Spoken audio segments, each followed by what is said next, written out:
Hello guys, bienvenue chez La Doua. It's about everything. Cette fois-ci, une autre tragédie qui arrive.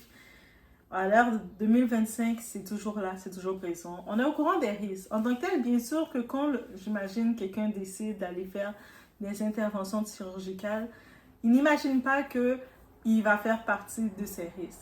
On se dit toujours, ben regarde, ça va bien se passer, ça s'est bien passé pour moi, ou autour de moi, ça se passe bien. Le pourcentage que je fais partie du statistique négatif qui ne se réveille pas, c'est quand même limite. On va bien prier et tout va bien se passer. Mais ce n'est pas le cas. C'est une influenceuse sénégalaise, une très belle femme qu'on regarde, contenu, beauté, mode, on va dire de même, qui aujourd'hui, ben, elle est dans l'actualité, elle est rendue virale, mais elle est rendue virale, mais malgré elle. Donc, c'est concernant une intervention où je pense qu'elle est allée faire une correction de BBL. Le BBL, on le sait déjà, c'est le Brazilian Butt Lift. Donc, c'est comme rendu là, on peut même pas dire les risques sont méconnus.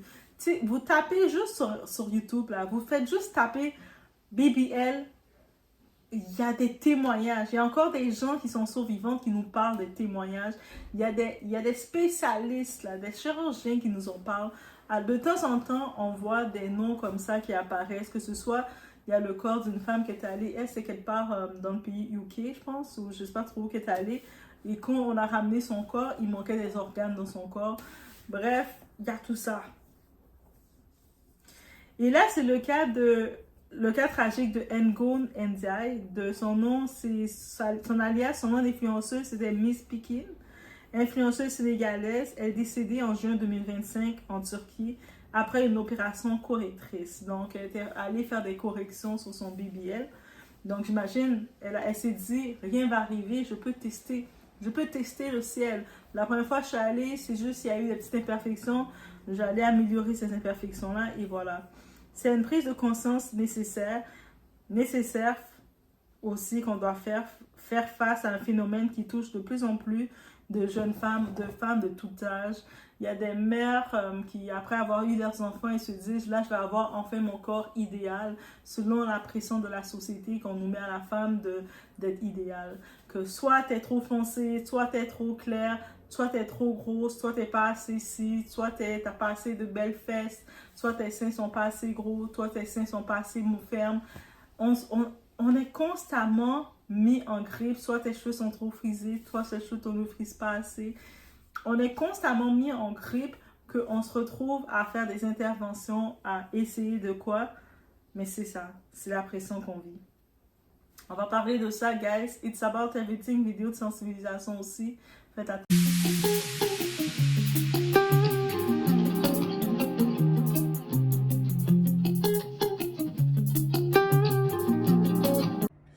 En tout cas, moi, franchement, je ne comprends plus les Africains.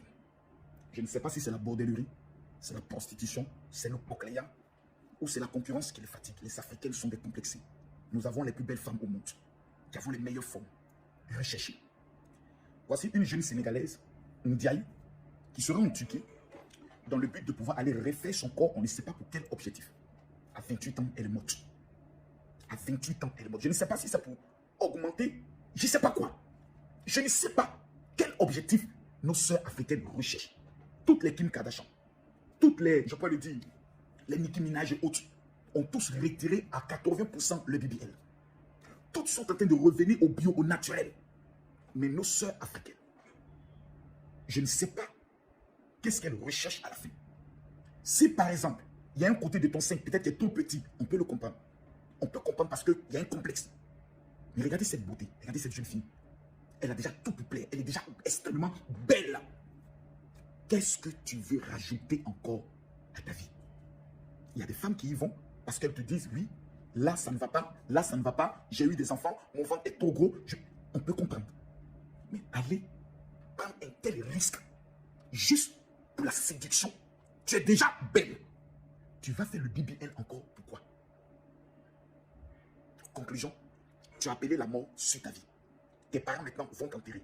Les gars que peut-être tu voulais avoir ne viendront plus. Si tu étais peut-être marié, tu as laissé un mari veuf de façon stupide. Parce que tout simplement, tu voulais en marchant que tes fesses n'ont qu'à tellement remuer. Et voici conclusion la mort. J'aimerais donner un conseil à nos jeunes sœurs. Écoutez-moi très bien. Je vous donne un conseil. Écoutez-moi bien. Moi, dans ma vie, j'ai connu toutes sortes de femmes. Toutes les femmes qui ont mis pimpin dans leurs fesses ou dans leurs seins n'ont jamais pu en rentrer dans ce qu'on appelle la gloire du mariage pour certaines. Parce qu'il n'y a rien de plus dégoûtant pour un homme de toucher les seins d'une femme et de constater que c'est du caoutchouc. Il y a des femmes qui ont utilisé la stratégie de prendre la graisse pour augmenter les fesses et le sein. Ça se comprend. Ça, c'est une autre forme. Mais celles qui vont pour le gonfler, je vous dis la vérité. On pourra être avec vous parce qu'on a vu que c'est joli. Mais une fois qu'on a goûté, on ne pourra plus être avec vous parce que personne n'a envie de manger du sachet. Retenez ça. Merci. Donc, Ngozi Ndiaye, elle était couronnée Miss Pékin en 2008 et suivie par près de 100 000 abonnés sur Instagram, vivait en France et partageait son univers lifestyle et mode. Tu sais, le genre d'univers qui fait rêver, qui donne des likes, toutes bien faites, les belles poses quand il faut, le sourire parfait, la langue parfaite. On imagine le tout qui nous fait rêver, qui nous donne envie. Quand on regarde ces influenceuses beauté, on se dit, hey, je dois peut-être faire attention à moi-même, hein. Elle s'est rendue en Turquie pour un BBL correctif suite à une première intervention insatisfaisante. Donc, la première intervention, elle n'était pas trop satisfaite des résultats et elle s'est dit, comme, j'ai des bons contacts, ça s'est bien passé. I don't have to worry about that. So, elle est allée faire ses correctifs. Sa famille a perdu contact et la nouvelle de son décès a été confirmée par les médias peu après. Ça, c'est la grosse tragédie. C'est-à-dire que quand elle arrive en Turquie, elle n'a plus de contact avec sa famille. Je ne sais pas ce qui s'est passé. Puis ensuite, c'est via les médias que sa famille est au courant de son décès. Et comment se déroule le BBL? Une chirurgie BBL consiste à aspirer de la graisse d'une zone, le ventre, les cuisses, pour la réinjecter dans les fesses. Brazilian butt lift. C'est une opération invasive avec des risques réels.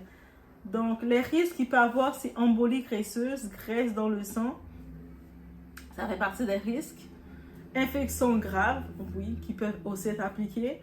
Complications liées à l'anesthésie, parce que dès qu'il y a question d'anesthésie, c'est un risque. Même quand vous allez chez le dentiste, ou est-ce que vous êtes là tranquille, c'est un docteur, vous êtes chez le dentiste, il vous fait des anesthésies, il vous fait signer une décharge, parce que c'est un risque. Dès qu'il y a anesthésie, il y a un risque de ne pas revenir.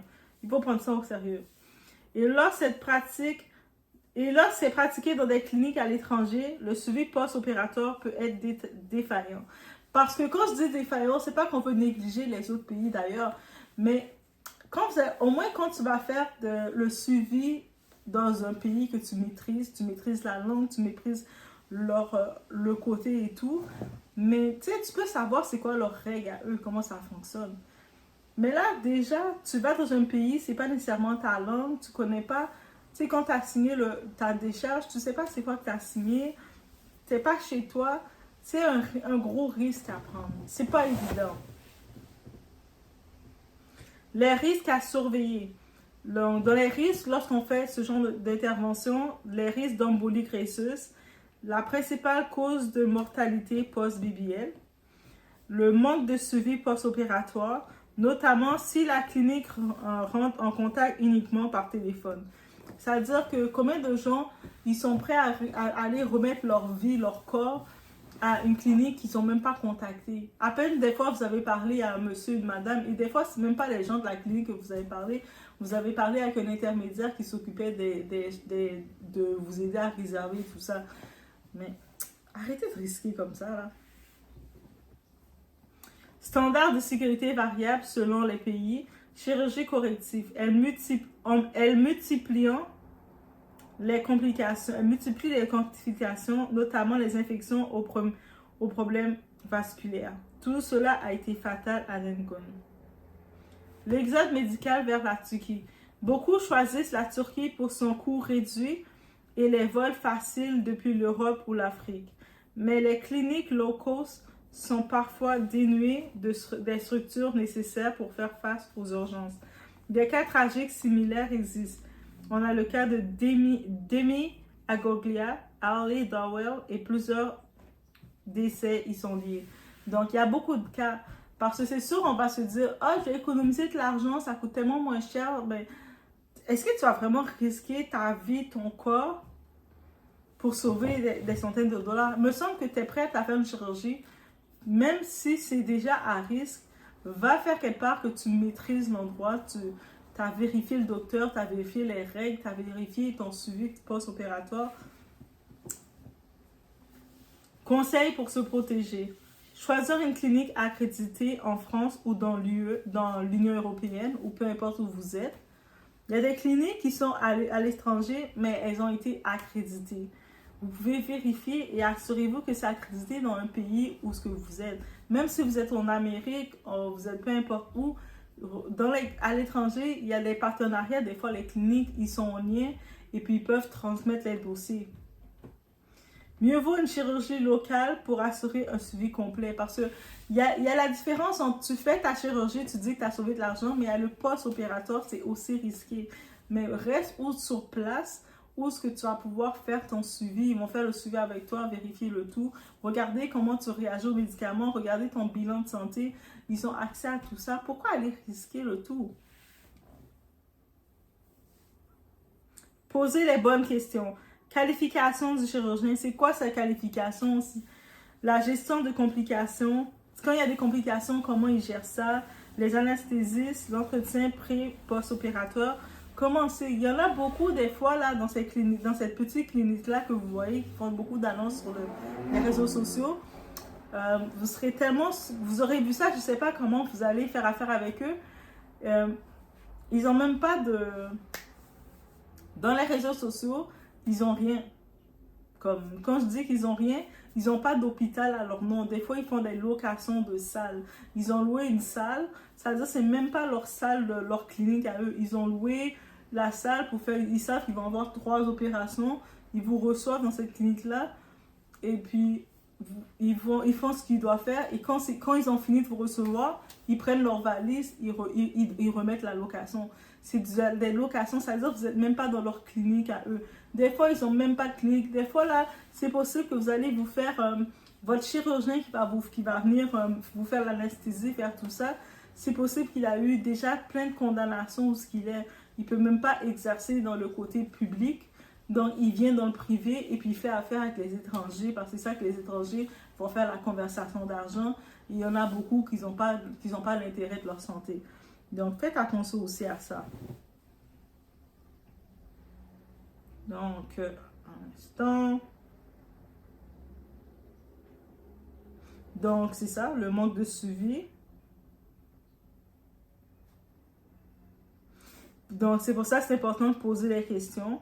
Et même pas peur. Votre chirurgien, là, posez-lui même la question depuis quand il a gradué. C'est quoi son portfolio?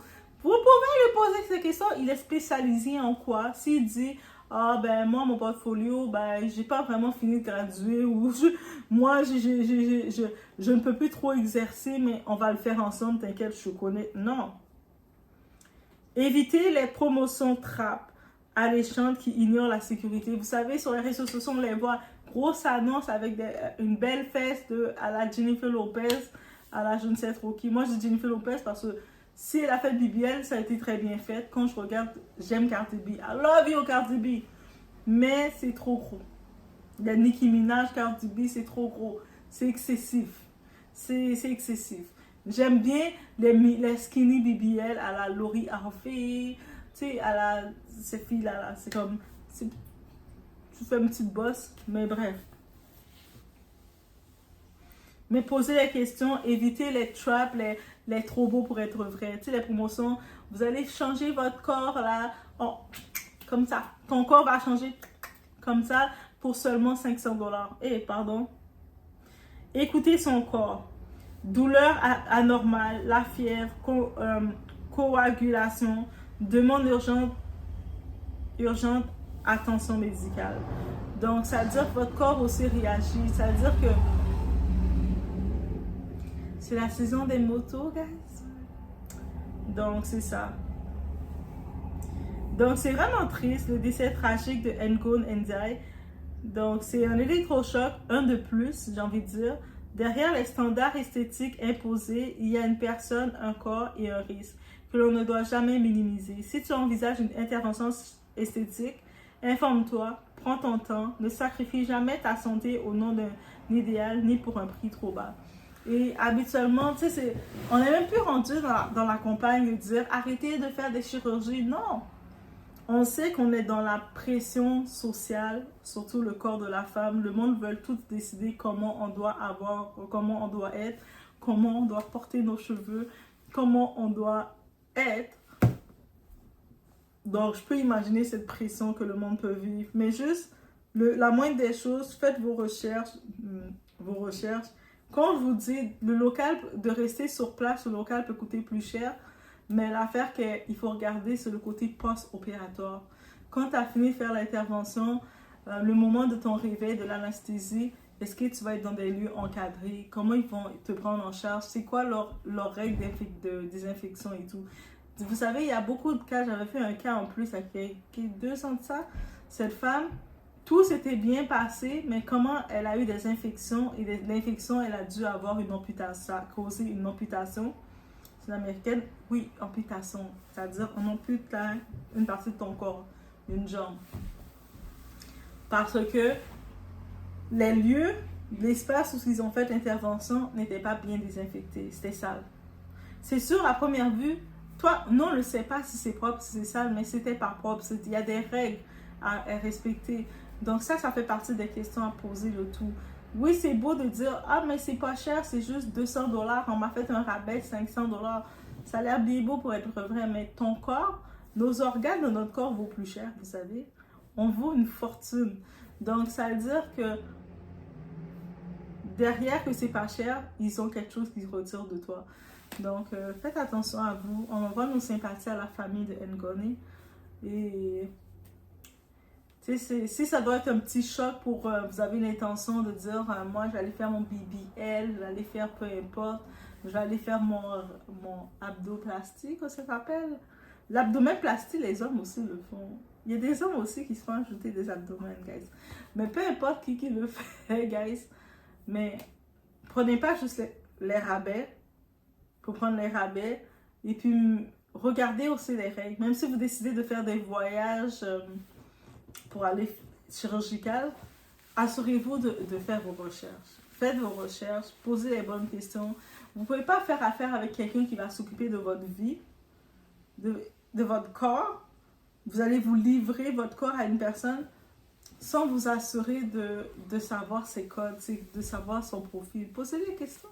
Même des fois, vous allez en date avec quelqu'un, vous posez plein de questions. Donc, c'est pas avec votre futur chirurgien, vous n'allez pas le poser des questions. Ce n'est pas le moment d'être timide, c'est le moment qu'il faut bombarder de questions. Hein. Donc, je vous laisse sur ce, guys. On se retrouve au prochain vidéo. Faites attention.